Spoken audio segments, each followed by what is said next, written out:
Hi, this is Gore. I have with me here a year 2023 Perodua MyVI 1.3G. The Perodua MyVI 1.3G is the entry level for this Perodua MyVI that was facelifted in 2021 as a facelift for the third generation Perodua MyVI. Now this 1.3G is an entry level, so there is 1.3G, 1.5X, 1.5H, and 1.5AV, so making it 4-car variant. In this 1.3G, there are two different variants. There's one variant without the PSDA system, like this car itself. This car comes with a PSDA system. There's PSDA is in short form for Perodua Smart Drive Assist. Okay, so this car is the one that comes with the PSDA system. Okay, this car being a sole car, so I don't have the key to lock and unlock the car. Therefore, I'm unable to show you the part where we can lock and unlock the car and how it behaves. Sole car customers lock and unlock the car using the app on their mobile phone. Apart from using the key, apart from pressing the buttons and using the key fob to unlock the car, there's one more button down here. So this is actually the lock and unlock button. If you want to use the button instead of using the key fob, this button will be activated when the key fob is within the antenna range for this car itself. So usually it's about 80 centimeter. And then as an emergency access, in case the key fob is either malfunctioning or battery is weakened and so on, just take out the emergency key, insert into the key cylinder here, and then after that unlock the car, get into the car immediately, and put your foot on the brake, and then start up the car by pushing the start stop button.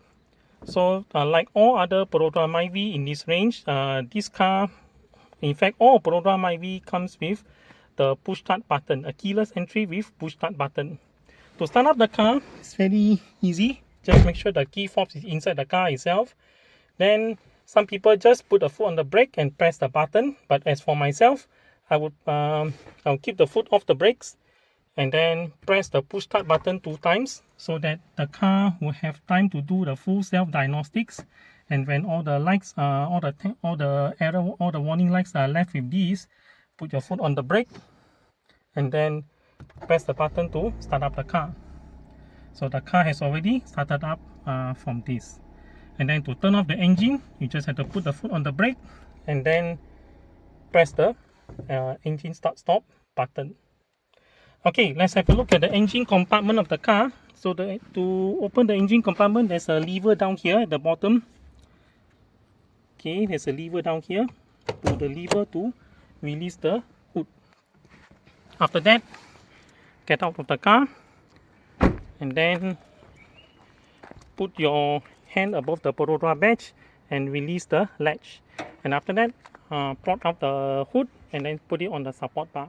Let me pause the video and then continue from here. Alright, what I've done was I put in the hand above the Perodua badge, release this latch, and after that take the support bar from over here and then anchor into this point here, and then you got the hood propped up, and then you can have a look at the engine.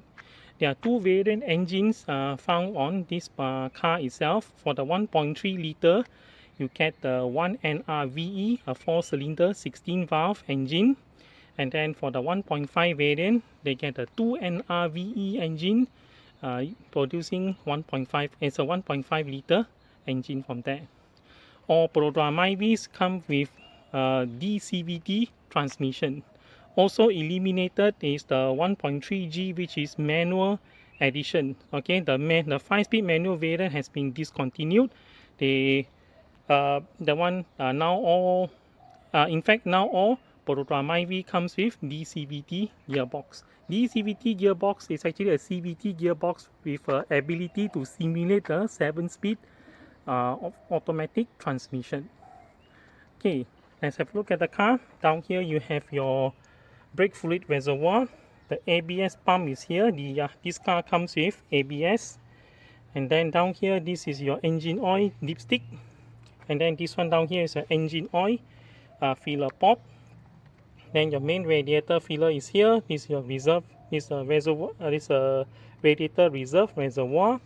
And then down here is a reservoir for the washer fluid.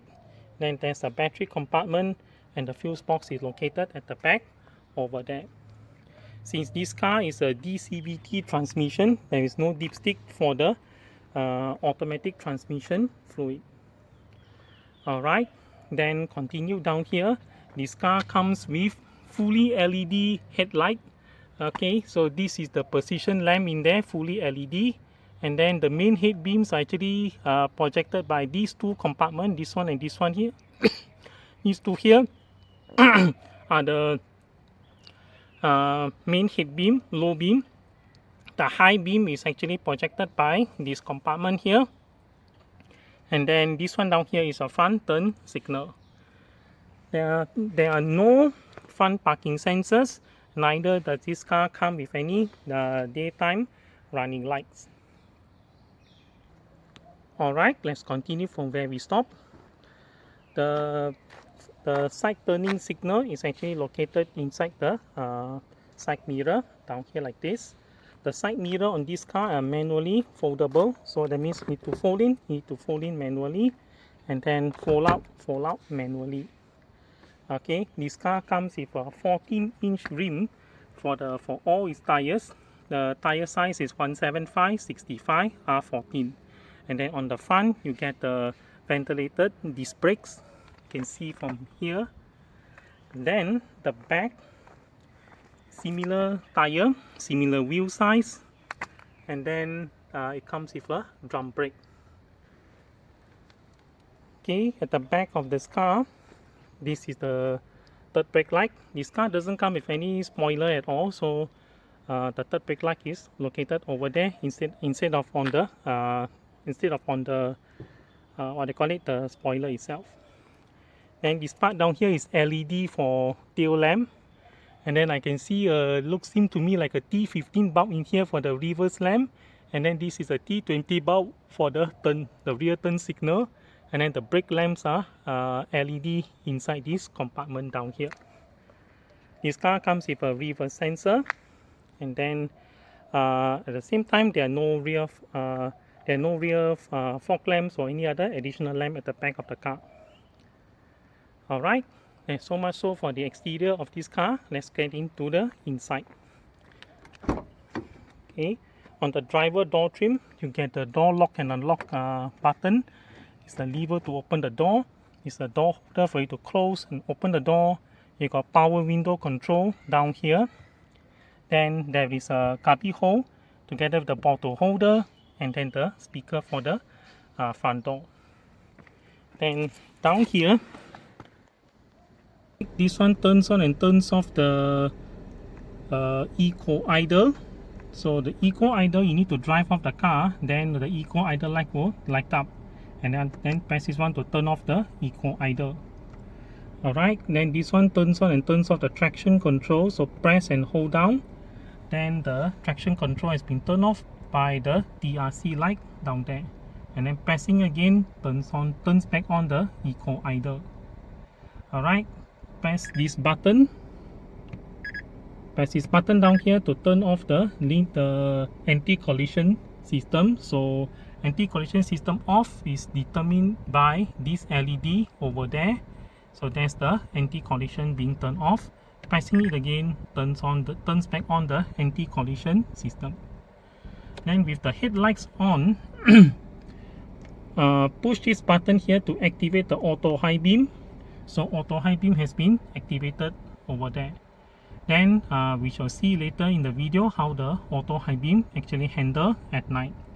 It's broad daylight now, so there's no way I can demo the auto high beam. The automatic high beam system turns on the high beam when the visibility outside is low. That means like low light, very dark. Then the auto high beam will then turn on the high beam. Then the auto high beam is actually controlled by this camera out there. If this camera detects that there's light such as street light or oncoming traffic, headlights for oncoming traffic, these two cameras will instruct the auto high beam to dip the headlight. That means auto high beam will then switch off the high beam and go to low beam. Okay, and then once the car has passed, the camera, this camera up there detects that there is no more bright spot, and then the environment becomes dark, then it reactivate back the auto high beam. Alright, this one down here actually adjusts the side mirror. Okay, so select the right hand side mirror for the driver side, or select the left hand side mirror for the passenger side. So that's the left mirror. And then once you select the mirror, let's say I select the driver side mirror, you can adjust the mirror by pushing it to go up or down or right or left. So up, mirror goes down, mirrors go right, mirrors go left. Okay, similar to the left hand side. So mirrors go up, mirrors go down, mirrors go right, mirrors go left, and then mirrors go right in that case. Alright, once you have the button in the middle, no amount of pushing will move or adjust the side mirror, because the middle part is actually to lock the mirror in place, so mirror will not respond to it. Then on cars with electric fold-in side mirror such as 1.5 AV, 1.5H, 1.5X, then they have the button down here to fold in the mirror or to fold out the mirror. On the 1.5 AV edition, there is a part in the middle where you need to make sure the button is in the middle. Then when you lock the car, the mirror would fold in. And then this one down here is a manual leveling of head beam. So this is the fully highest, sorry, this is the highest range, and then as you go along, this is the lowest. Okay, so we will talk about this in the night shoot, in the video that I did for the night shoot itself. Okay, just a little bit to the bottom of this control panel, there is a drawer down here. You can actually open up to a cubby hole. So this is a storage space for the 1.3G. On higher end editions, you may find that it comes with the smart card reader in here. That means on some variant they don't get this, they get instead they get a smart card reader which is located inside down there. And then on higher end edition, this is actually the smart card reader opening. That means there's opening down here for the antenna itself. So that means when you drive the car underneath the smart tag reader, the smart tag reader can read this reader and then deduct the payment from your touch and go card underneath there. So on the 1.3G, this piece is just a storage. Alright, a little bit in here, there's some cubby hole for you to put cards and so on. On the driver door, you have power window control. So this is the driver window. The driver window moves on one touch functionality. So press, window goes down, and then lift it up, windows fully closed. And the passenger side, you need to hold down the button to raise and lower the window. Similarly to here, you need to press the button down or pull a button up to open or close the window itself. And this button here actually locks the power window so that only the driver can operate. So sometimes if you are carrying children at the back of the car and you don't want the children to play around with the window, all you can do is just lock. So once you lock, even the driver button does not engage the rear windows. Okay, however, only the driver door window can be activated. Alright, so this is the power window lock. So I'm putting it back this way for operation mode itself. Okay, on the right stock you get your light control. So the light turn off. This one turns on the what they call it, the position lamp. So position lamp is actually this one. Here you can see that one part is lightened up. The light is not supposed to run, it's supposed to stay stagnant. The light running is because of the stroboscope of the camera itself. However, this one seems okay. Okay, there's no stroboscope effect. So there's the position lamp. Okay, turn it one more notch. This is for normal beam. Okay, normal beam, we can have a look at the beam now. It's actually that one, there's where the position lamp is, and then position lamp is here, and then here's the normal beam, the low beam itself. Okay, on the right hand side, yeah, this is how it goes by. Alright, push the lever towards the dashboard to engage the high beam. So once the high beam is engaged, you can see the blue color light actually lights up like that. And then if you go outside and look at the car, all the components light up. Okay, this is the where the high beam is located. Okay, this is how the car looks like from the back. Okay, the light lights up. Alright, and then turn signal, I'll just show you one of them. Right hand side turn signal. Okay, that's how it goes. And then down there is where the turn signal is. The front turn signal is LED down here. And that's the back of it, how it looks like.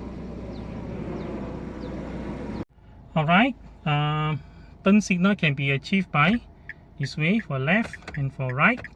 And then on this car, there's a functionality where you can actually issue the lane change feature. So you just push the lever up a little bit to engage the left lane change light.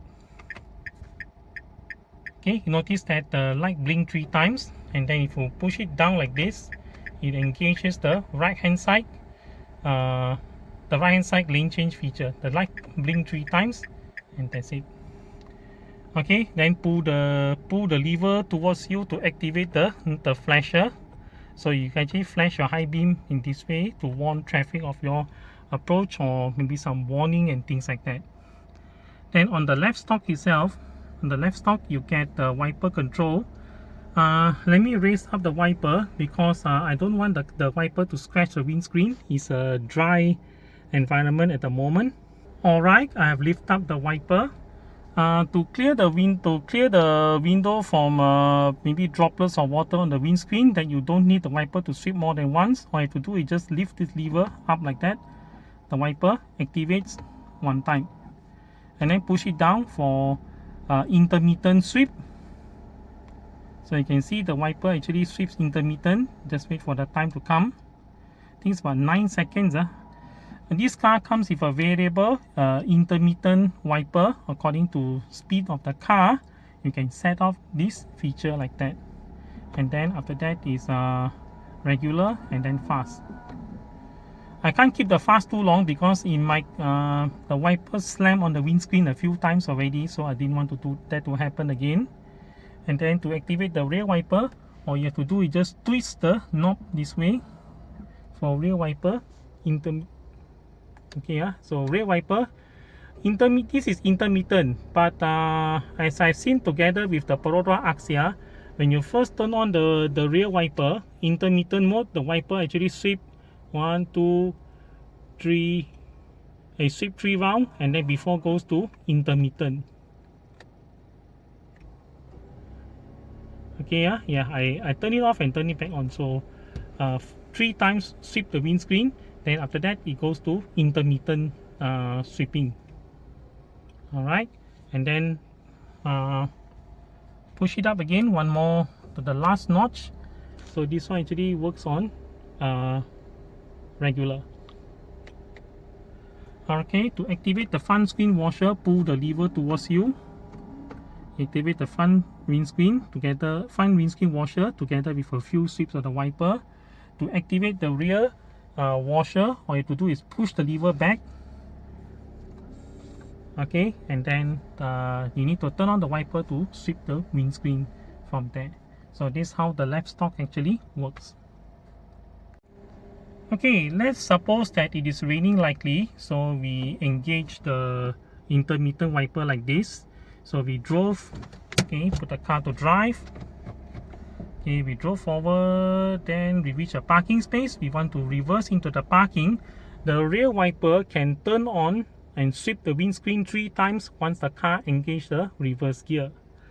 Okay, the rear wipers have been turned off this way.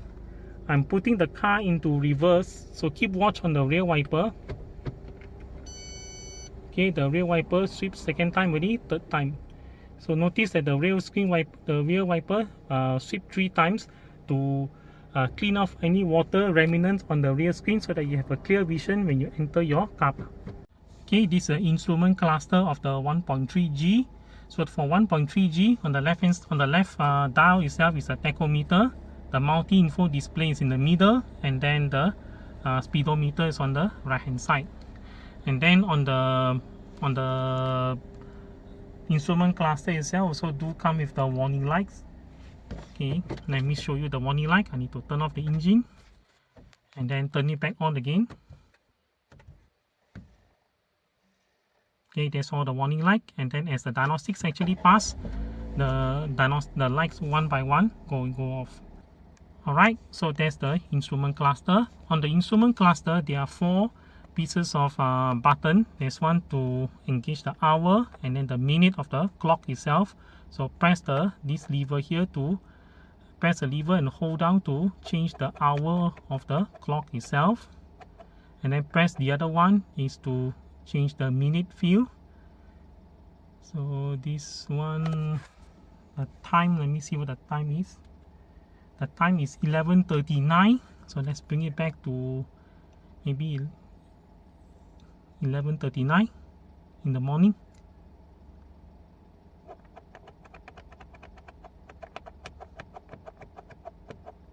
Okay, there's another functionality where you can press the hour and minute field together. This is to synchronize the clock. So sometimes if you see in movies or TV series, the characters will say, okay, it's coming up to 11:41 in 5, 4, 3, 2, 1, synchronize. That's what it does. Okay, pressing both the button actually synchronize the clock. That means the seconds, that means the second field which is not seen down here, how many seconds, like 41, 42, 43, the second, you can actually set it to 0 by pushing the hour and minute button at the same time. Then the clock will change. So if it's 11:39, that means anything more than 11:30, it will switch to 12 o'clock.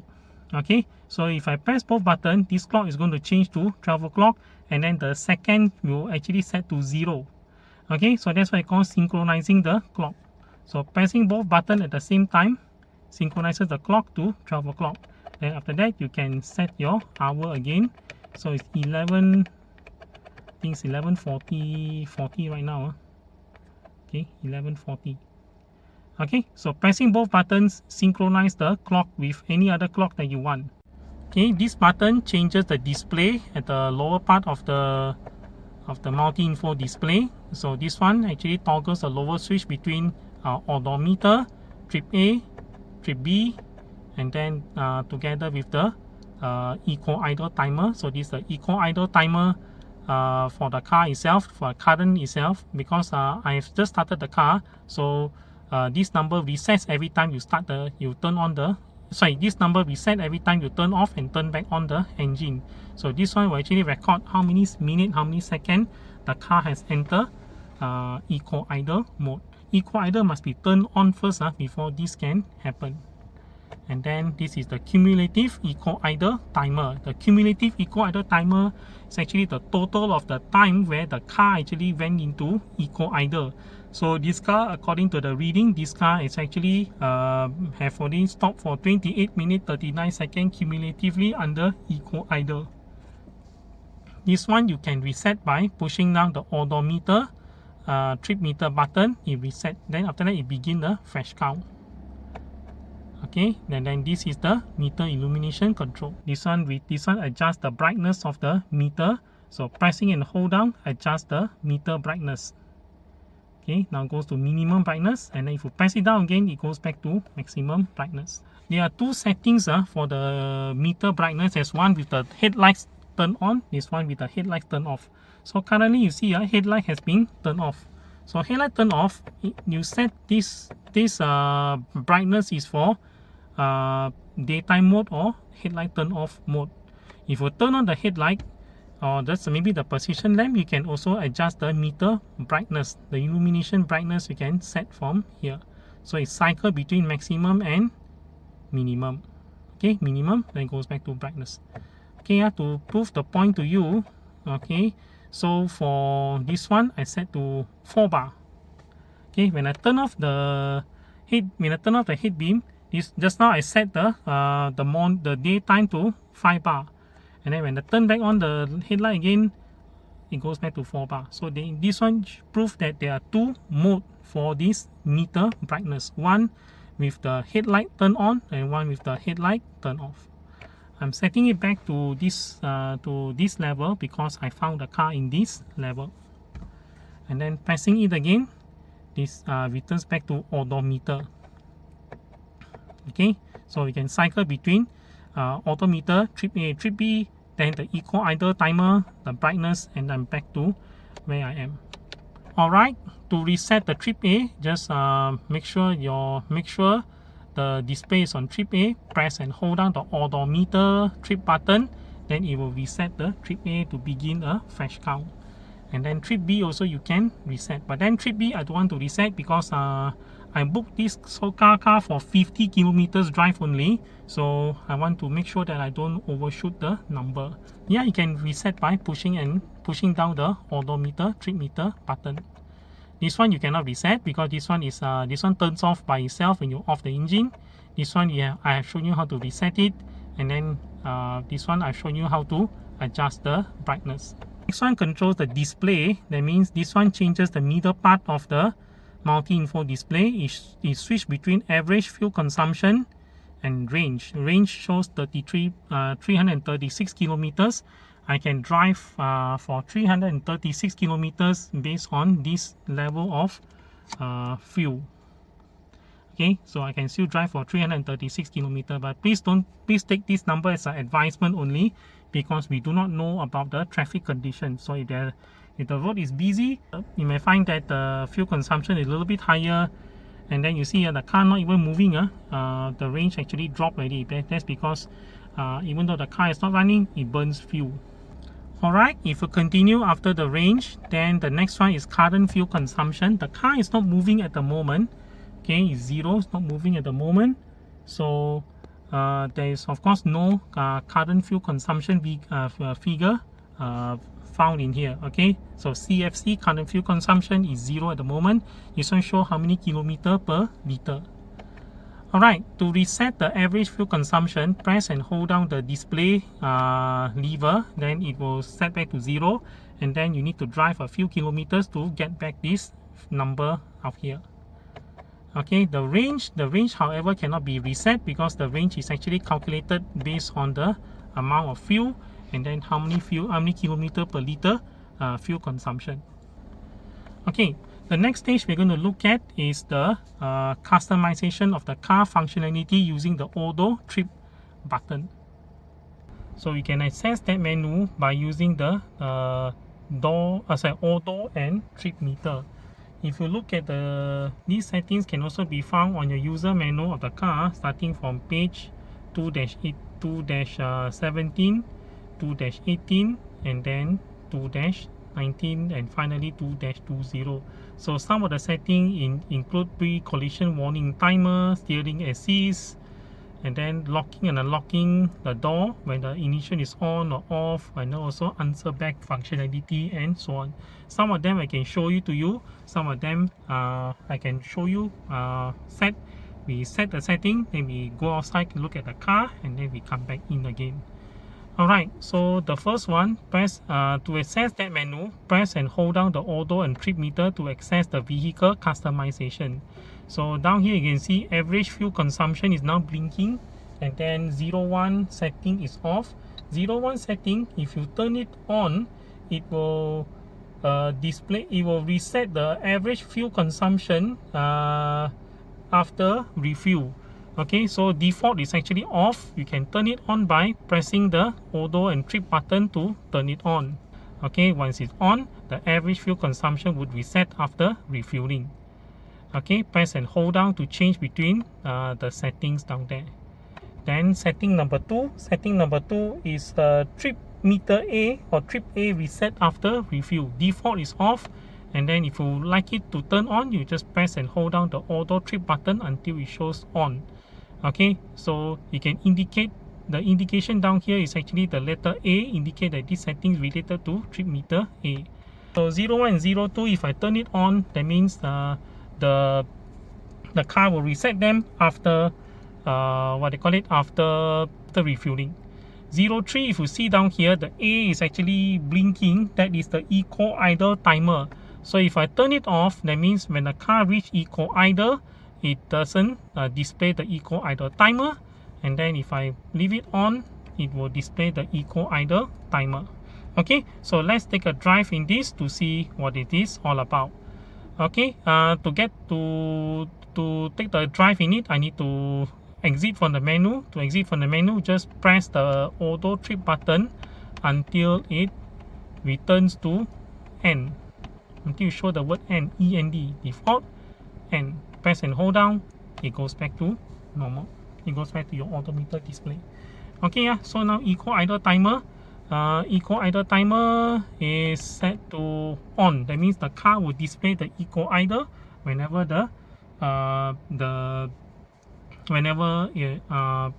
car engages eco idle. Okay, eco idle has been activated by the green letter A down there. And then what happened in eco idle is, if I pull over the car like this, okay, if I pull over or I stop at the traffic light, engine turns off. Okay, and then this eco idle has kicked in, and then the timer actually shows how long the car has stopped in eco idle. Okay, if you leave the eco idle too long, the engine will restart, because this is to prevent the battery from getting flat. As you can see, eco idle, the aircon still blowing on. Okay, I think 60 seconds if it is the case. But if you turn the steering wheel, okay, the engine restarts, and then eco idle continue to function. And you need to drive for a short distance for the eco idle to come back on again. Okay, I have the 03 setting actually set up, so the eco idle timer is being displayed on the screen itself. Okay, eco idle has already activated. If you release the brakes, okay, the car starts back again.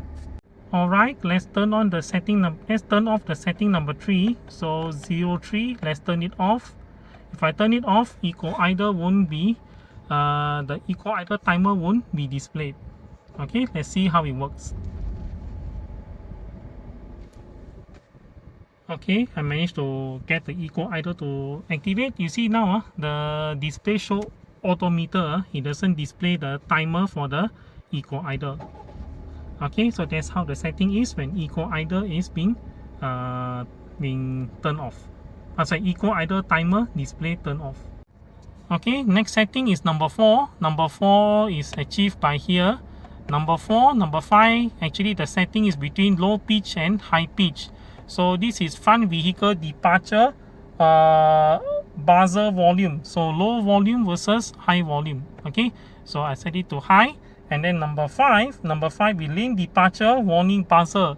So lane departure warning, that means if the car leave the lane, or maybe the car drift out to the side of the road or somewhere, the buzzer would alert you. So whether low pitch or high pitch based on this one.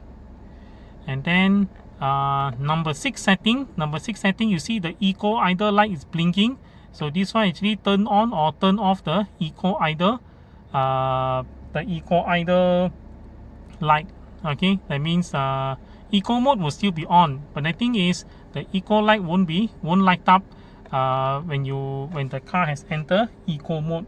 So there's eco indicator departure, eco indicator warning light.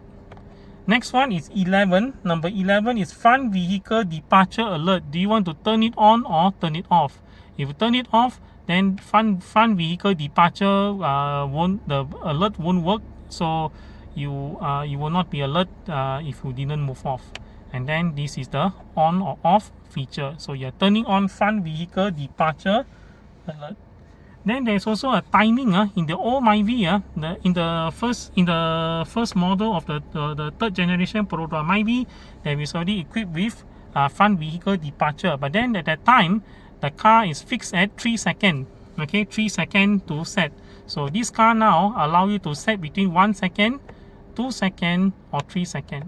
Okay, so 1 second, 2 seconds, or 3 seconds. And then if you hold it down, it will turn back to 1 second. So let's set it at 1 second. And then next one is number 13.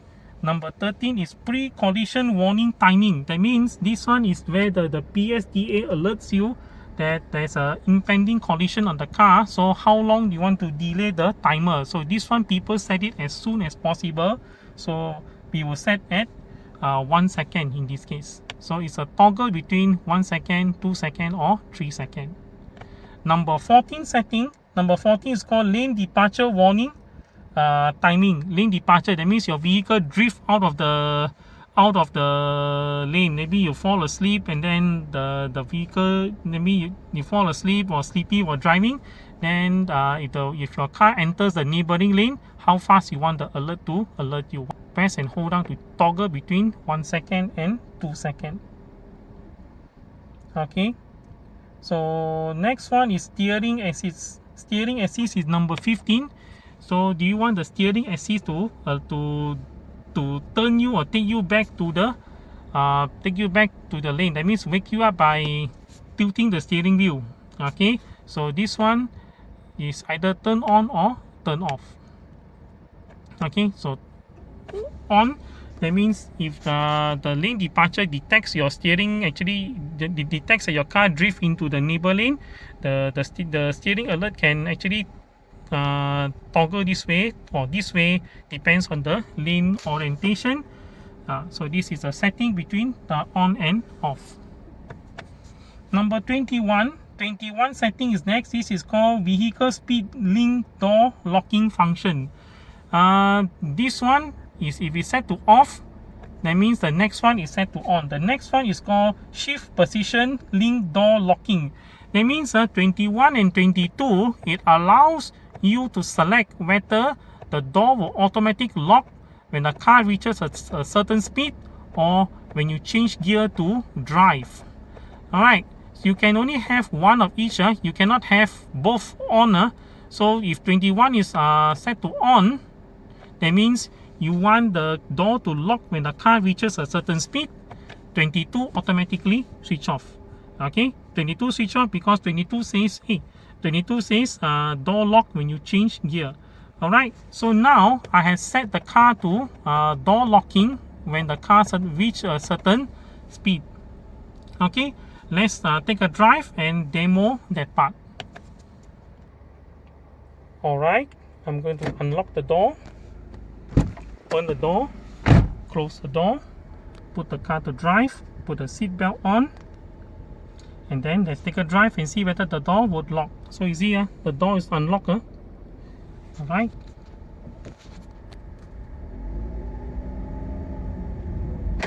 Okay, you hear the click sound, 20 kilometers an hour, the door locks. Okay, let's have a look. Okay, door already locked. Alright, the next setting is 22. So go to 22. 22, press and hold down, turn on. That means now the door will lock when I change gear. Okay, so if you set 22 to on, if you look back at 21,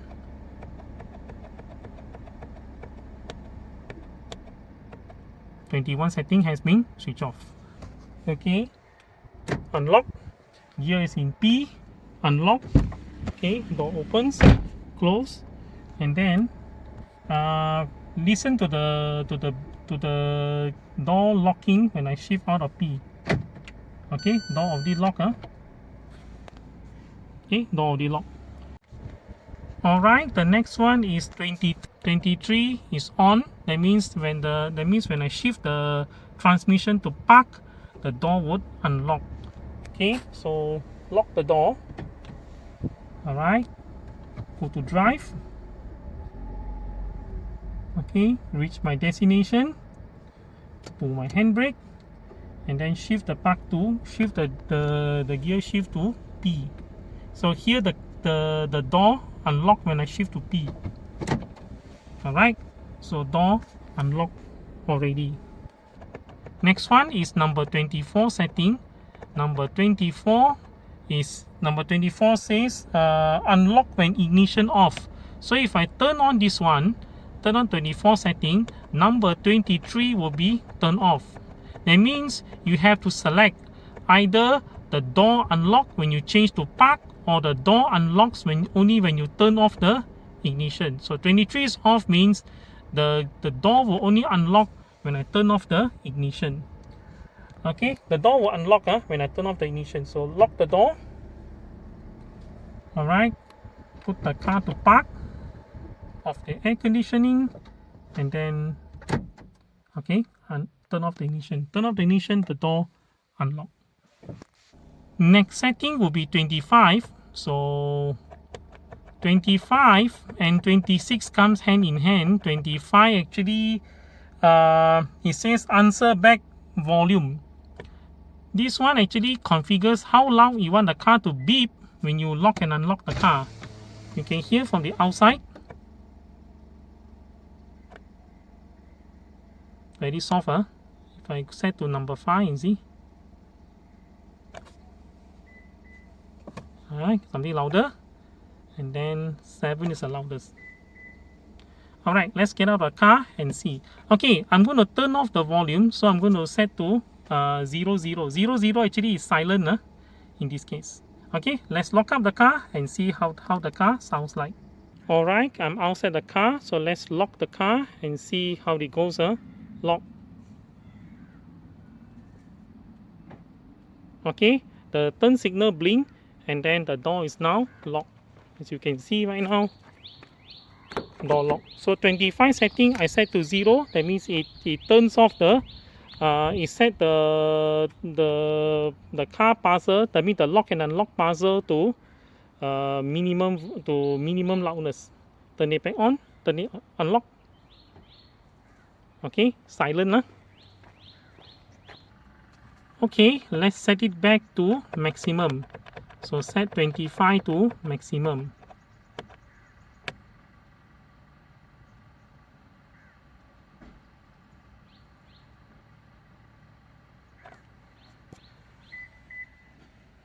Alright, I have already get out of the car. So let's lock the car and see how is it. Okay, you can hear the beep now, very loud. Unlock the car. Alright, that's how it sounds like. Okay, next setting, 26. 26 actually sets whether the turn signal blinks when you lock or unlock the car. So 26 is an on-off feature. So let's turn it off. And then switch off the engine. And let's go out and see what it is. Okay, I'm on the outside right now. So lock the car.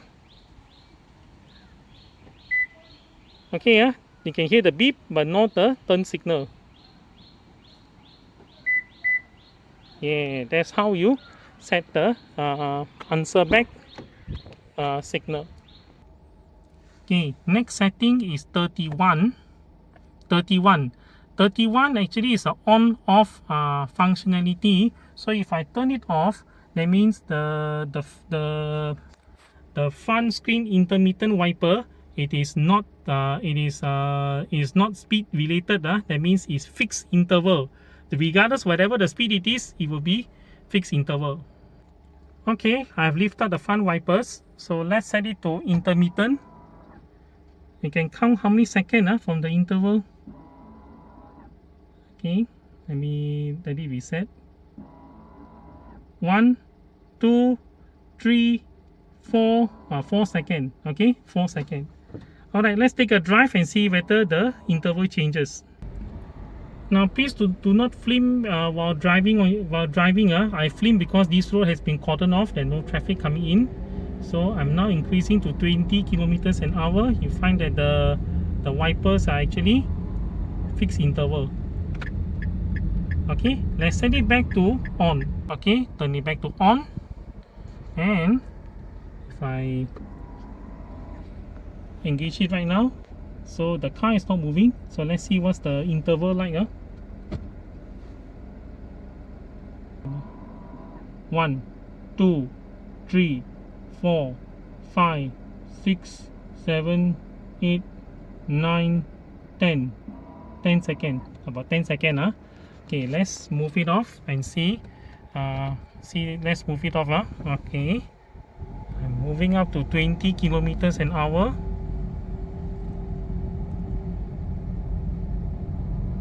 One, 2, 3, 4, 5 seconds. Okay, so speed, this is speed link, what they call it, speed link front intermittent wiper. Okay, next one related to rear wiper. Let me lift the rear wiper off. Alright, I've come back in. I've lifted up the rear wiper. Okay, so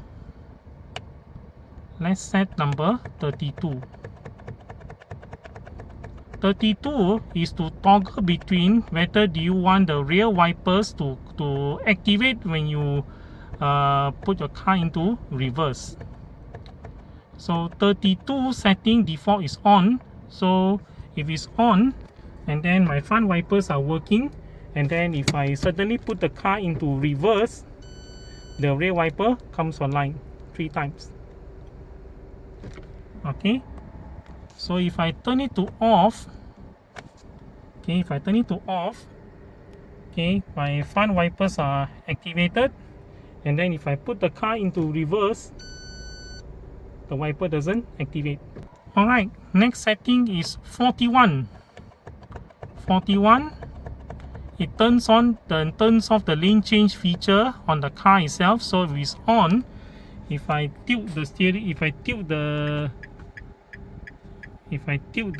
signal, if I tilt the signal like that kind, the lane change features activated. Okay, if I turn it off,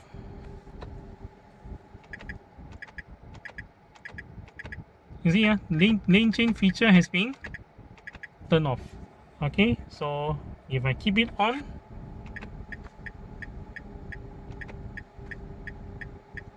alright, that's it. Okay. Okay, number 81 setting is next. Number 81, I won't be able to demonstrate this one because this one actually related to the interior room lamp. This one there and that one there, but you need to set them to door mode. This one also the same, you need to set to door mode. And then if you turn on, when you bring the key fob near to the car, the interior light can be light up. But then they both must set to door mode in this case. And then when you unlock the car, the interior room lamp can be activated for a while. That is because this feature is turned on, but then you need the key fob for this case. Since I don't have the key fob for this, I'm not able to demo number 81. This one was these settings down here. Some cars you may have more setting than the ones you see here, such as number 84. There's no number 84 because this car doesn't have follow me leaving home light. Some cars don't have. The word default here, if you press and hold down, that means the settings all revert back to factory setting. And then finally, if it's an N here, END, actually if you press and hold down, you actually exit from the vehicle setup mode. So there's so much so for the vehicle setup mode. Next one relate to eco idle. So by this button down here activates and deactivates the eco idle. So that the eco idle is activated, then you won't see any LED until you drive off in the car itself. Okay, so eco idle has already activated by the green color light down there, the green color LED. Okay, there's a green color LED on the panel itself, so indicate that eco idle has already activated. So drive off in the car, and then when you pull over, the eco idle would activate. Okay, pull over already. Okay, eco idle activates. Eco idle, then you can either to turn the steering wheel to start up the engine, or you can just release the brakes to the engine comes back online. So if I press this button down here, eco idle has been deactivated. So when I drive, okay, and then I come to a stop, eco idle doesn't kick in because I'm telling the eco idle to stop. Okay, on the center console, you have your hazard sign, your hazard switch. Okay, and then together with your player. This is the same Clarion player that is seen in pre-facelift car. That means the 1.3G before the facelift. You can see the similar Clarion player in this case. Okay, this Clarion player only plays USB, MP3 from USB. It plays radio, and that's it. There's no Bluetooth connectivity on this player itself. A little bit down, this is where the start-stop button is, and then this one is actually the indication whether the passenger has already put on the seat belt. Sorry, this is the one. Sorry, yeah, this is the one that says passenger has put on the seat belt. This one is just telling you that these lights down here related to rear passenger. Rear passenger, whether they have put on the seat belt or not, is to lock and unlock the door. So, okay, and then lock, unlock. If you lock and unlock the driver door, only one door gets lock and unlock. If you lock and unlock the passenger door, also similar, one door only. To lock and unlock all doors, press this button down here to lock, and then press this button down here to unlock. Okay, so there's one blank off panel for this car itself. This one turns on the blower, and then turns off the blower down here, and then this one increases and decreases the cooling for the air condition itself. And then this one turns on and turns off the air condition. Now the air condition is running, so if I press it off, air condition goes off. The fan still blow. It could be hot air after a while. So listen to the aircon compressor come online when I press this button down here. Okay, aircon compressor has come online. This one turns on the front demister. The front demister actually comes out from over there. Okay, that's where the front demister is. And then this one turns on the rear demister. And then this one actually adjusts the mode of the air condition. So this is main blower, and floor blower. Floor blower comes out from somewhere over there and somewhere over there. Pressing it again, this is floor blower only. Pressing it again is floor blower and front demister. And then pressing it again, this one returns to only the main blower. So main blower are here, or the four that you can see. Okay, and then this one is a memory button. That means you can only memorize the setting for aircon, but there's only one setting only. There's only one position you can remember. So set the fan speed, set the cooling accordingly, and then press this button here to memorize the location. And then if you have already set to this, and then you press the memory, it returns back to memory 1 position. Since there's only one memory, so there's only M only lah down here. However, if you are manually setting the air condition, and then if you happen to set the same position like the what you memorize, so that's the letter M actually shows over there. This one turns off the air condition, and then this one toggle between fresh air and recirculation. If you are driving in the city, set to recirculation mode. If you are driving on the expressway, occasionally take in the fresh air so that the air in the car won't be so stale, and then you can replenish the oxygen from the outside of the car itself. Okay, so if you're in city, put this mode. And then if you want to turn on the air condition, you can either press these buttons here, or you can press the memory to gain back the setting that you have asked the system to memorize. Then a little bit down here, you get your power outlet, and then there's a USB charger down there. So So there's a USB port, but this USB port is used for charging purposes only. Alright, I plug in the charger and then it's charging my phone from here. The USB port is rated at 5 volt 2 amp outlet. Then there's some cubby hole down there. Then together with this is the gear shift lever. And then there's some cubby hole in the middle. And then there's the handbrake lever down there. Okay, let's say for example your car cannot be started. So no amount of force can actually shift the car out from parking to other range. So if you need to bring your car out of parking to neutral mode so that your car can be towed, or maybe you want to push your car out of harm's way, so there is always a what they call it, shift lock button down here. Press the shift lock button and then you can shift the gear out of parking in case your engine can never be started for any number of reasons. I need 2 hands to do that. That means 1 hand to press the button and 1 hand to shift the transmission out. So I'm going to pause the video for a while. Alright, I have done that. 1 hand press the button and then the other hand shift the transmission out from P. And after doing that, then I can shift the car to neutral position so that my car can be towed or can be pushed out of harm's way. So this is the button to press to release the gear shift lock away from the parking to other ranges when your engine cannot be started for any number of reasons.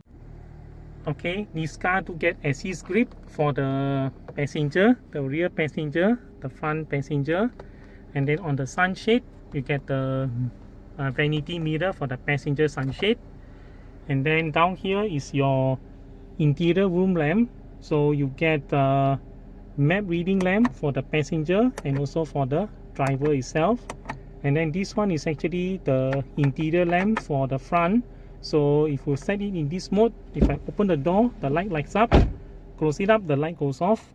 This one is permanently off. This one is permanently on. Okay, this is a manual dimming rear view mirror. So you can see this is day mode. And then you can set one mode to day mode. You can set another mode to night mode. So this is day mode, then night mode is the other way around. When you switch around, you can see that you can still see the mirror image, the rear wiper at the back there, but it's much dimmer. And then set it back here, actually returns to day mode. So this is day mode and then night mode. Then on the driver sunshade, there's no mirror except that there's a card holder down here. There's no vanity mirror for the driver sunshade. Driver side don't get any assist grip, but the back passenger do get one assist grip over there. Then on the driver door, you get the door lock and unlock button, the door open button, power window switch, door holder, and then there is the cubby hole down there, and then there is the bottle holder and the speaker itself. This car to get a front glove box like that down there. Pull this lever on the driver seat to adjust the seat back, and then pull this lever here to adjust the seat height. So the seat height, to increase the seat height, pull it up like this, and then to decrease the seat height, push it down, and then there's a bar underneath the seat to adjust the seat position. Oh yeah, if this one doesn't go down anymore, that means you reach minimum height. If this one doesn't come out anymore, it means it has reached maximum height. And then down here you get the lever to release the fuel tank. On the rear door, you get the door lock and unlock button, the door opening, the opening lever. Designed for you to hold the door open and close. Then power window switch. You have a little bottle holder down there, and then the speaker for the rear door. Okay, getting to the car. This is the shopping hook, which is rated at 3 kg. So get one down here. You get one more shopping hook on this side, also 3 kg. And then this one here is an anti-snatch hook. So anti-snatch hook is rated at 3 kg. So press this button to open up the cover, and then you can put the strap on the back down here. This hook is positioned here so that some people are afraid that if they leave the handbag or whatever bag that is down there on the front seat, snatch thief can smash the windscreen, grab the bag and go. So this lock is designed for such a purpose. That means when you put the handbag strap into here and then you close it up, it's very difficult to get the bag, almost impossible to get the bag out from underneath here. Okay, and because it's in the middle between the seat, it's very difficult to reach from either that window there or that window over there. It's very impossible to get hold of this out. So press this button, lift it up to take out, okay, to take out the handbag or put in the handbag. Once it put in, lock by pushing the cover down, and then to take it out back again, press the button here, lift the cover up like that. Okay, the front seat head restraint can be removed by pushing in this button, and then you can decrease the height. I need two hands to do that. One hand to press and then the other hand to push down the head restraint. Alright, I've got the head restraint all the way down, so I push this button and then push the head restraint all the way down. To increase back the head restraint height, you just have to raise it up. Okay, the head restraint should be around the height between your ear and the eye level. That means when you sit down, the top of the head restraint must be at your eye level. Okay, this is to protect you against if there's a collision. If your head slams back on the seat, it won't break your neck. This one actually prevents neck injury for the passenger itself. Then there's also one more seat on the side with the head restraint. However, the back seats are not equipped with head restraint. The head restraint is just this piece down here. Okay, and I get a lot of room space between my knee and the seat itself. It's quite a long space. If you look top down, this is where my knee is, and it's a lot of room. And then the seat is already adjusted to my position. I'm 178 centimeters tall. Then for headroom, I get space between this finger here and my little finger from the top of my head to the head restraint. So I got a lot of space at the back for this car itself. Okay, there are door pockets on the front seat, like this case, and the seat material is the fabric, you can see, for 1.3 G. And then on the other side itself, there is the door lock button, door opening lever, holder, power window switch, bottle holder, and speaker. For the rear passenger, there is one more room lamp down here. So this room lamp we can set to door mode, in this case door mode, and then this is permanently on, permanently off, and then door mode. Set to door mode. If you open the door, it actually lights up, and then you close the door, it closes off within a while. So this light are similar to the pre-facelift car. So MyVI third generation, you have two interior room lamps. There's this one down there and the one in front. And then when you open the door, both lights, I set both lights to door mode, so if I open the door, both lights light up. The rear seat belt is very easy to use. Just take it down and then anchor into the point, and then you get a 3-point seat belt for the rear passenger. Front passenger do get the same seat belt. Okay, for the middle seat belt, it's a little bit different. So middle seat belt, you get a belt like this kind. So there are two buckles down here. There's one buckle, the silver buckle, and then the black one, another buckle. Okay, if you look down here, there are two anchor points. So this is the anchor point for the rear middle seat passenger, and then the other one is the one that says center. You see, this one has the word center. This one hasn't got it. So this one and this one are to be used for the rear middle passenger. So just pull it down, and then insert this buckle into the anchor point like this to activate the rear seat belt, and then after that pull this one down and then anchor the buckle into this anchor point down here, and then after that you get the 3-point seat belt. 1 point on top here, second point, and then this one is the 3rd point seat belt. So you get a 3-point seat belt for the rear middle passenger. Then to release, push this button here to release the buckle, and then to release this one from the anchor point, take this buckle and then insert into the hole down here like this to release the other buckle. After that, slot this one into here. Slot this one in here like this. Then release it up all the way, and then after that, this one need to go into this point up there, and then this one need to go into the clip. So this one I need to do from the outside of the car. Alright, I'm at the back here right now. So actually it's quite complicated. There is a clip down here. So this clip need to slide into the seat belt. So this clip, the belt need to slide in between this clip, this pin down here. Alright, I need to slide in the belt in between this clip down here so that it actually goes in like this. I've done that, so it's slide in between. And then the next thing I need to do is take this piece here, take this opening here, anchor into that pin up there, and then this one insert into the hole, the pin hole down there. I need two hands for this to work. Alright, I got this part worked out. So the pin is actually into the clip already.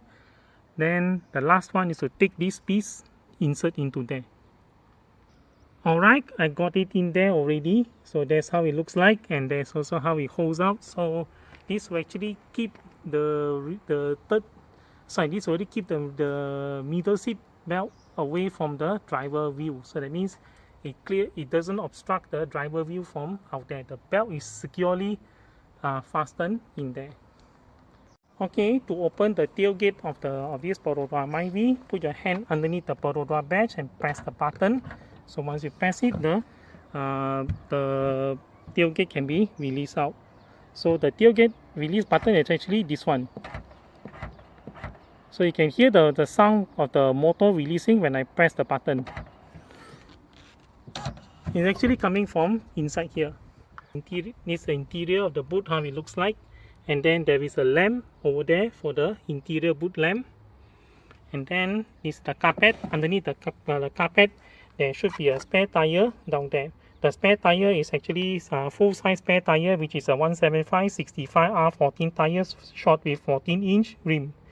Okay, but this is being a Soka. Soka has already removed the spare tire to prevent theft. They have many experience where people steal their spare tire. Okay, when you close on the boot, this piece, okay, this boot cover down here, make sure these two align with the groove at the bottom. So this is for you to lift up the trunk bed liner. Okay, that's what they call trunk bed liner. So there's a hazard signage in there. The tools of the car, the jack and so on, they are located underneath the front seat, underneath the front passenger seat over there. This car comes with a split foldable rear seat. Okay, that means there are two pieces of the rear seat that you can fold out. Okay, so this being the smaller side and that one being the bigger side. Alright, to release the seat, actually push this lever at the side here, and then to release the seat back. Then make sure the seat belt is in this position so that the seat belt doesn't get trapped by this pin against the mount point over there. Okay, so to prevent it from the belt from trapped between the pin and the mount point. So after that, lower down the seat. That's how it goes. So this is the small side. Okay, so this is the 60/40 foldable. So there's a 40% side. This is the 60% side of it. Okay, similarly on this side. Okay, so locate the lever up here, push it up, and then fold down the rear seat. It falls almost flat against the boot of the car. Okay, so that's how it goes, almost flat, but then after that there's a gradient up there. And then what happened is this piece is supposed to cover up there. This is where it's supposed to go. Okay, that piece is supposed to stick to the back of the seat like that kind, and then you can see down here it's almost flat except for this part down here. Actually it's a bit gradient. There's a slight gradient between the rear seat like this. Okay, so there's a gradient if you can see from the camera itself. Alright, to return the seat to its original position, all you have to do is just lift it up and then anchor. It's type 1, method 1, lift it up and anchor. Okay, to fold up this side of the seat, just make sure the seat belt is up here so that the belt won't trap against this pin and the anchor point somewhere in there. Okay, lift it up, and you notice that the seat doesn't quite fold back. That's because the seat is not in fully reclined position. To achieve fully reclined position, locate the lever, pull it up, and then push it down. Then you'll be fully reclined position. So the recline is, there are two levels of recline. So this is the first level recline, like this. That's the second level recline. So this is a little bit more straight up. This is fully reclined position. You can see fully reclined versus not fully reclined. To fully recline the seat, just lift up this lever and then push the seat all the way down. So when you push all the way down, the lever goes back down, and then now you can see that the seat is already in fully reclined position. You can see from the outside of the car like this. Okay, the seat is in fully reclined position. This Perodua MyVI has a method to, what I call it, lift up the parcel shelf when you open the trunk. So get the string attached to the pin up here like this. Okay, so engage this way, and then this one the same too, pull up from this side and then tie around the pin. So once you have done that, the parcel shelf will then drop down when you close the tailgate. Okay, the parcel shelf has gone down, and then when you raise up the tailgate, the parcel shelf also goes up to make loading easier. You can unhitch, you can unhook the string from the pin to let the parcel shelf down permanently, like this also can. Okay, some people put it up, some people put it down. The parcel shelf can be removed by releasing the parcel shelf from the pin down there. The steering wheel on this car is still adjustable, so there is a lever located down there. Okay, so hold this lever, pull it towards you to release the steering wheel. So the steering wheel can now be tilt adjustable from, this is the highest, this is the lowest.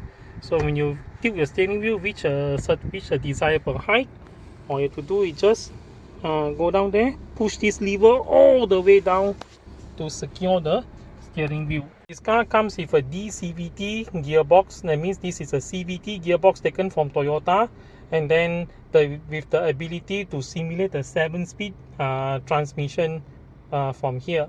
So the gear ranges from PRN and D. These are quite similar to standard 4-speed automatic transmission.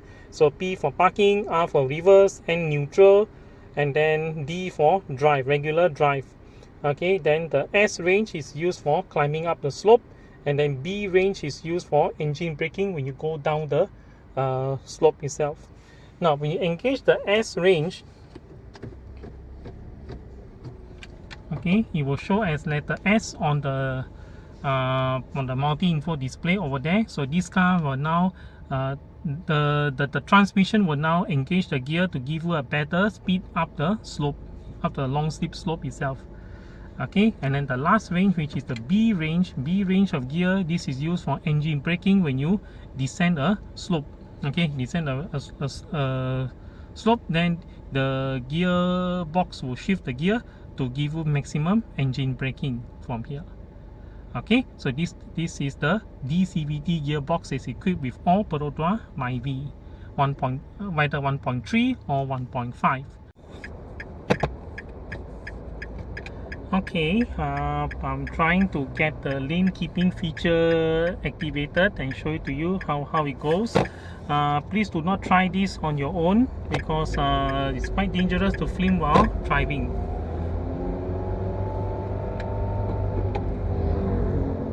Okay, so I'm moving forward.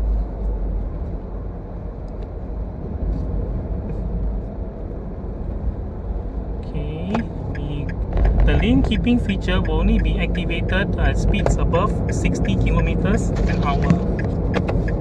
Okay, so I'm approaching 60 kilometers an hour.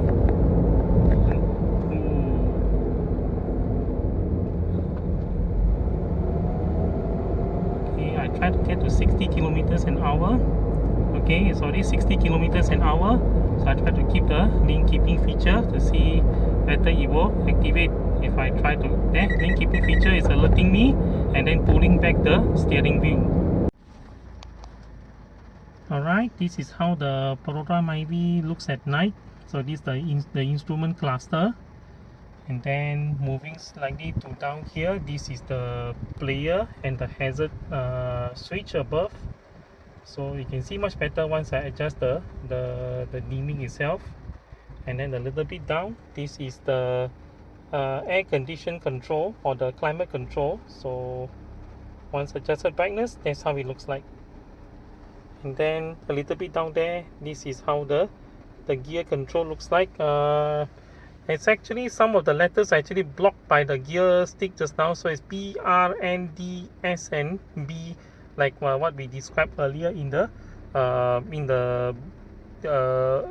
where we talk about the gear shift itself. Then on the driver side, you can see that these are the control switches, like the what they call it, eco idle on off, the traction control on off, and the rest of the switches are like this. They appear in orange color. And then down here, this is how the window control looks like at night. Unfortunately, the what they call it, the mirror control switch are not illuminated. They actually darken down there. Meter illumination control can be adjusted by pressing the auto trip button until you see the 5 little O, I call it O's or zeros like that, and then press and hold down the auto and trip lever until it reaches minimum brightness. So if you see this minimum brightness, and then if you switch back to maximum, you can see the background. The background is actually much brighter compared to just now. So this is maximum, and then it goes down all the way to minimum. So focus on the background, not on the meter itself. Okay, after that it goes back to maximum brightness. Alright, I've turned on the headlights. This car, even though it's the entry level Perodua MyVI, it comes with automatic headlight turn off when you switch off the engine itself. So if you look up there, the headlights are on, and then I put the car to park already. I've also engaged the parking brakes, as you can see from this light down there. Okay, the parking brakes, I've already activated the parking brakes. If I turn off the car, put on the phone on the brakes, turn off the car, you will notice the headlight has automatically turned off. So this becomes a very handy feature. So sometimes it rains, or maybe you're in a rush, you just turn off, reach your office or reach your home, turn off the car, the headlights actually turn off by itself. So this saves you from a flat battery in case you leave your car, lock the car, and then you forget to turn off your headlights. So, and then when you come back again, just enter the car, and then after that start up the car, and then the headlights come back on. Alright, that's how it goes. Okay, have a look at this part here. I've turned on the auto high beam. When I reach the dark spot ahead there, the light should turn on when I reach 40 kilometers an hour.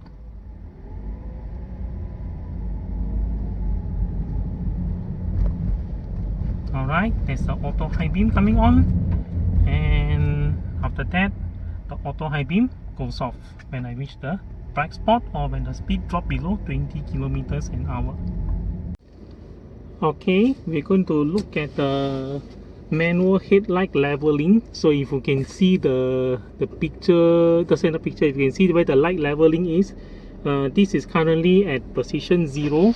So if I move down here, this is at position 0. Then there is a setting from 0 until number 5. So number 5 is where that is right now. Okay, that's where number 5 is right now. And then this is number 4. You can see the height, the beam now go higher a bit. And then this is number 3. And then number 2. And then number 1. And then finally 0. 0 is where the light is currently is. So it does take a while for the light to follow when I'm doing the adjustment. I'm switching to level 5 right now. Okay, so there are actually 2 notches for one level, so that means this is position 0, and then this is position half, then position 1, 1.5, 2, 2.5, 3, 4, and then 4.5. Sorry, I missed 3.5. I missed this is level 4, and then this is 4.5, and then this is for 5. Alright, this has been the video review of this Perodua MyVI 1.3G. I hope this video helps. Till my next video, thank you for watching. If you haven't subscribed, please subscribe to this channel. And if you have already subscribed, please click the bell icon to receive further updates on this channel itself. In my next video, thank you for watching, and bye bye.